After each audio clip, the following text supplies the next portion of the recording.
But ಒಂದು ಕಾಂಗ್ರೆಸ್ ಪಕ್ಷ sir, ಒಂದು ರಾಷ್ಟ್ರೀಯ ಪಕ್ಷ, 138 ವರ್ಷಗಳ ಇತಿಹಾಸ ಇದೆ ನಮಗೆ ಅಂತ ಹೇಳುವಂಥ ಪಕ್ಷ ಬಿಜೆಪಿ ರೀತಿಯಲ್ಲಿ ಫೈಟ್ ಮಾಡುವಂಥ ಶಕ್ತಿ ಕಳ್ಕೊಂಡ್ಬಿಟ್ಟಿದೆಯಾ? ಯಾಕಂದ್ರೆ ಈಗ ಪಶ್ಚಿಮ ಬಂಗಾಳದ ನೋಡಿದಾಗ ಹಿಂದೆ ಇದ್ದಂಥ ಸೀಟ್ಗಳನ್ನು ಉಳಿಸ್ಕೊಳ್ಳೋಕ್ಕಾಗ್ತಿಲ್ಲ. ಅಟ್ಲೀಸ್ಟ್ ಅದು ಆ ಪ್ರಕ್ರಿಯೆ ಪ್ರಾರಂಭಕ್ಕೆ ಬಹಳ ವರ್ಷ ಆಗಿದೆ. ಅದು ಈ ಚುನಾವಣೆಯ ಪ್ರಶ್ನೆ ಅಲ್ಲ. ಅದು ಅಲ್ಲ, ನಾನು ಯಾಕೆ ಕೇಳ್ತಾ ಇದ್ದೀನಿ ಅಂದ್ರೆ ಕೇರಳದಲ್ಲಿ ಬಿಜೆಪಿ ಫೈಟ್ ಮಾಡೋ ರೀತಿಯಲ್ಲಿ ನಾವು ವಾಪಸ್ ಫೈಟ್ ಮಾಡೋಣ ಅಂತ ಆ ಜೋಶ್ ಕಾಂಗ್ರೆಸ್ ಮಾಡಿದ್ದಾರೆ. ಕೇರಳದಲ್ಲಿ ಮಾಡಿದ್ದಾರೆ. ಅಲ್ಲ, ಬೇರೆ ರಾಜ್ಯಗಳಲ್ಲಿ, ಬೇರೆ ರಾಜ್ಯ ನನಗೆ ಗೊತ್ತಿಲ್ಲ, ಬಟ್ ಕೇರಳದಲ್ಲಿ ಮಾಡಿದ್ದಾರೆ. ಮಾಡಲೇಬೇಕಾದ ಅನಿವಾರ್ಯ ಸ್ಥಿತಿ ಅಲ್ಲಿದೆ. ಕೇರಳಕ್ಕೆ ಒಂದಿದೆ, ಯಾಕಂದ್ರೆ ಅಲ್ಲಿ ಇರೋದೇ ಅವ್ರು ಇಬ್ರು. ಹೌದು, ಹಂಗಾಗಿ ಅಲ್ಲಿ ಮಾಡಿದ್ದಾರೆ. ಬಟ್ ಆ ಎಫರ್ಟ್ ಕಾಣಿಸ್ತಾ ಇಲ್ಲ, ಪಶ್ಚಿಮ ಬಂಗಾಳದಲ್ಲಿ ಕಾಣಿಸ್ತಿಲ್ಲ. ಸ್ಟಾರ್ಟಿಂಗ್ ಅಲ್ಲೇ ಸರೆಂಡರ್ ಆಗ್ಬಿಟ್ಟು. ಬಂಗಾಳದಲ್ಲಿ ಇವತ್ತಿನ ಪ್ರಶ್ನೆ ಅಲ್ಲ ಇದು, ನೀವು ಕೇಳ್ತಿರೋದು. ಇದು ಪ್ರಶ್ನೆ, ಇದು 10 ವರ್ಷದ ಹಳೆಯ ಪ್ರಶ್ನೆ. ಓಕೆ. ಪಶ್ಚಿಮ ಬಂಗಾಳದಲ್ಲಿ ಕಾಂಗ್ರೆಸ್ಗೆ ಬಹಳ ದೊಡ್ಡದಾದಂತಹ ರಾಜ್ಯವ್ಯಾಪಿ ಜನನಾಯಕ ಇರಲೇ ಇಲ್ಲ. ಮೇಲ್ನೋಟಕ್ಕೆ ದಾಸ್ಮುನ್ಷಿ ಇವರೆಲ್ಲ ಇದ್ರೂ ಇಟ್ ವಾಸ್ ಪ್ರಣವ್ ಮುಖರ್ಜಿ ಪಶ್ಚಿಮ ಬಂಗಾಳದಿಂದ ಬಂದು ಟಿಪಿಕಲ್ ಕಾಂಗ್ರೆಸ್ಸಿನ ವ್ಯವಹಾರಗಳ ರೂಪದಲ್ಲಿ ಬುದ್ಧಿವಂತಿಕೆಯ ಆಧಾರದ ಮೇಲೆ ಅರಮನೆಯನ್ನು ಸೇರ್ಕೊಂಡ್ಬಿಟ್ರು. ಡೆಲ್ಲಿನಲ್ಲಿ ಅಲ್ಲೇ ಮಂತ್ರಿಯಾಗಿ ಮಹಾಮಂತ್ರಿಯಾಗಿ ಕಾಲ ಕಳ್ಕೊಂಡ್ಬಿಟ್ರು. ದೊಡ್ಡ ಮನುಷ್ಯ ಅನ್ನಿಸ್ಕೊಂಡ್ಬಿಟ್ರು. ತುಂಬ ಬುದ್ಧಿವಂತ, ಒಳ್ಳೆಯ ಮನುಷ್ಯ, ಎಲ್ಲ ನಿಜ.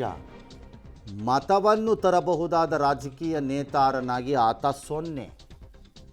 ಕರ್ನಾಟಕದಲ್ಲೂ ಅಂಥವು 1-6 ಬುರುಡೆ ಗಿರಾಕಿಗಳಲ್ಲಿ ಓಡಾಡ್ತಿರುತ್ತವೆ, ನಿಮಗೆ ಕಾಣುತ್ತವೆ ಅವಾಗವಾಗವು, ಪಕ್ಕ ಬುರುಡೆಗಳು.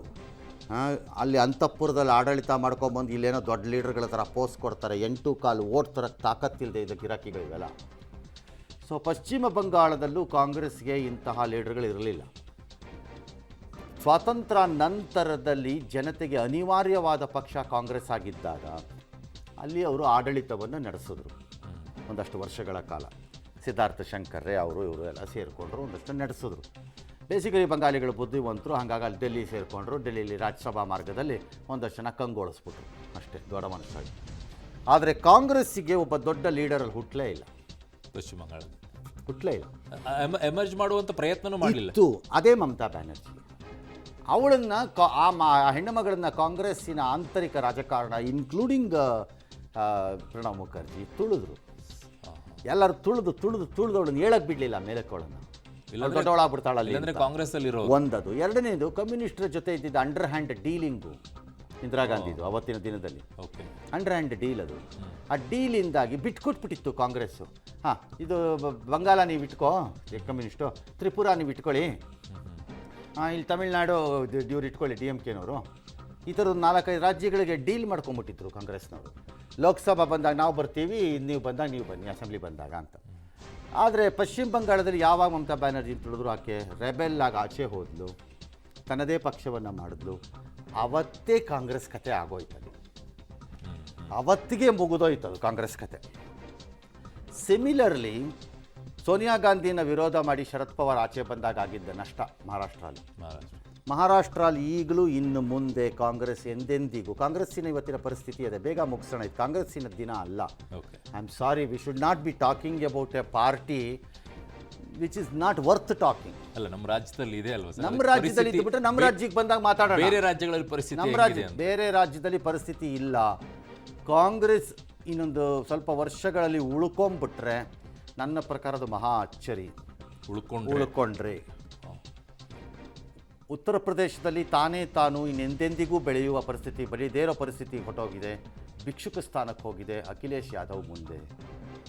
ಬಿಹಾರದಲ್ಲಿ ಇನ್ನೆಂದೆಂದಿಗೂ ತಾನೇ ಏಕಪಕ್ಷವಾಗಿ ಬೆಳೆಯುವ ಶಕ್ತಿಯನ್ನು ಕಳ್ಕೊಂಡ್ಬಿಟ್ಟಿದೆ. ಭಿಕ್ಷುಕ ಸ್ಥಾನದಲ್ಲಿ ನಿಂತಿದೆ RJD ಮುಂದೆ. ತಮಿಳುನಾಡಿನಲ್ಲಿ ಇನ್ನೆಂದೆಂದಿಗೂ ತಾನು ಏಕಪಕ್ಷವಾಗಿ ಬೆಳೆಯುವ ಶಕ್ತಿಯನ್ನು ಕಳ್ಕೊಂಡ್ಬಿಟ್ಟಿದೆ. ಭಿಕ್ಷುಕ ಸ್ಥಾನದಲ್ಲಿ ನಿಂತಿದೆ DMK ಮುಂದೆ.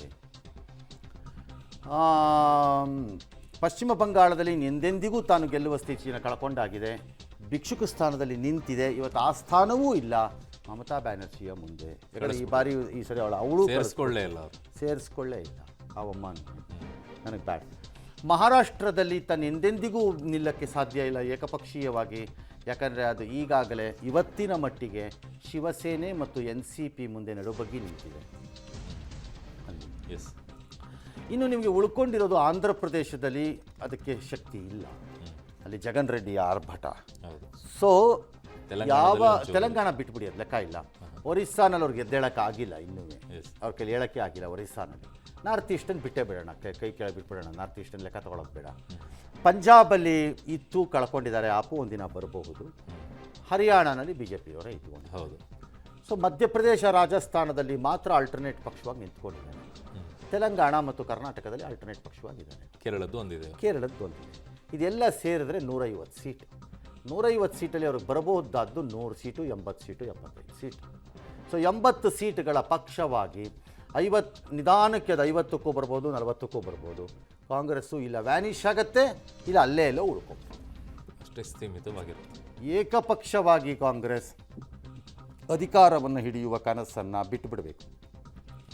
ಉಳ್ಕೊಂಡ್ರೆ ನಿಮ್ಮ ಪುಣ್ಯ, ಉಳ್ಕೊಳ್ಳೋದೇ ಇದ್ದರೆ ನಿಮ್ಮ ಮೊಮ್ಮಕ್ಕಳಿಗೆ ಹೇಳಿ ಮುಂದೊಂದು ದಿನ ಅವ್ರ ಫ್ರೆಂಡ್ಸ್ ಜೊತೆ ಮಾತಾಡುವಾಗ ನಮ್ಮ ಅಜ್ಜ ಇಂಥ ಒಂದು ಪಕ್ಷದಲ್ಲಿ ಇದ್ದಂತೆ ಅಂತ ಬೇಕಾದ್ರೆ ಹೇಳಿ. ಅದೊಂದು ಟೈಮ್ ಬರ್ಬೋದು ಸರ್.